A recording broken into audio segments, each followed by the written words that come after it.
On parle beaucoup en cas de vacances de la présidence de Jacques Rousselot, le patron d'une grande surface nancéenne. Explication sur ses difficultés financières avec Laïd Beritan.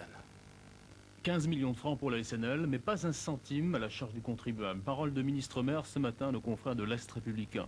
Ces 15 millions de francs, une avance sur subvention, devrait permettre au club de finir la saison et de conserver son statut professionnel. Éloigner le spectre de la relégation, la SNL pourra donc se présenter devant la Direction nationale de contrôle et de gestion, le gendarme financier du football français, avec un dossier plus favorable.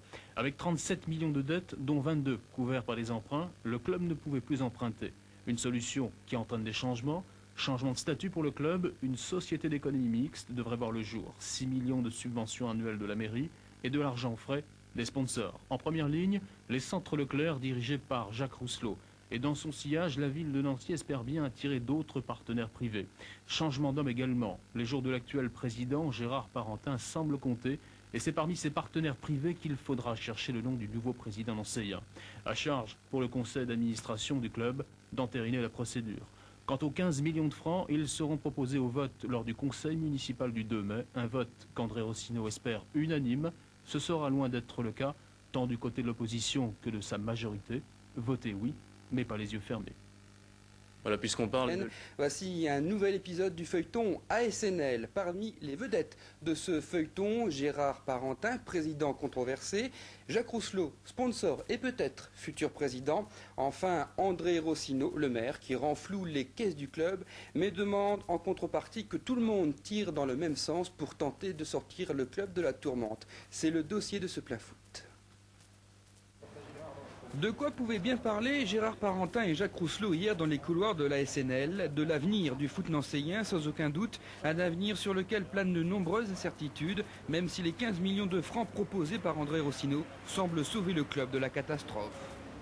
La chose essentielle aujourd'hui, c'est une bonne nouvelle pour l'AS Nancy-Lorraine, puisque on vient d'apprendre, on a appris, vous avez appris, que le conseil municipal de Nancy allait délibérer le 2 mai pour allouer une avance sur subvention d'un montant de 15 millions à l'AS Nancy-Lorraine.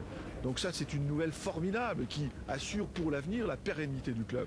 Donc à partir de là, je suis un président heureux. Serein, Gérard Parentin, pourtant les grandes manœuvres pour le déstabiliser ont commencé. Hier, les contrôleurs et les caissiers nancéens étaient en grève et certains dirigeants critiquent maintenant ouvertement le président. Vous savez, on est dans un état de droit. C'est vrai que quelquefois la force prime le droit. J'ai un mandat, je l'assume. Il n'est pas dans mon propos, dans mes intentions et dans ma nature de démissionner. Pourtant, des noms de présidentiables circulent avec insistance depuis quelques jours. Parmi eux, Jacques Rousselot, patron de 3 hypermarchés autour de Nancy, est l'un des sponsors de la SNL. Il a été reçu pendant 2 heures hier par André Rossineau, véritable meneur de jeu de ce match politique, sportif et financier. Je m'intéresse au football et j'ai certaines idées. On peut savoir lesquelles ? Non, je crois qu'aujourd'hui c'est un petit peu prématuré. Je crois qu'il faut laisser le ministre-maire travailler avec Gérard Parentin. Je crois qu'il recevait également le président en poste qui est Gérard Parentin. Donc moi je suis résolument derrière Gérard Parentin. On essayera d'apporter des solutions à la SNL. Et on n'en saura pas plus pour l'instant, mais le sort de la SNL, c'est sûr, se jouera dans les semaines qui viennent, en coulisses, bien loin du terrain de jeu. Allez, on parle vraiment de sport et de...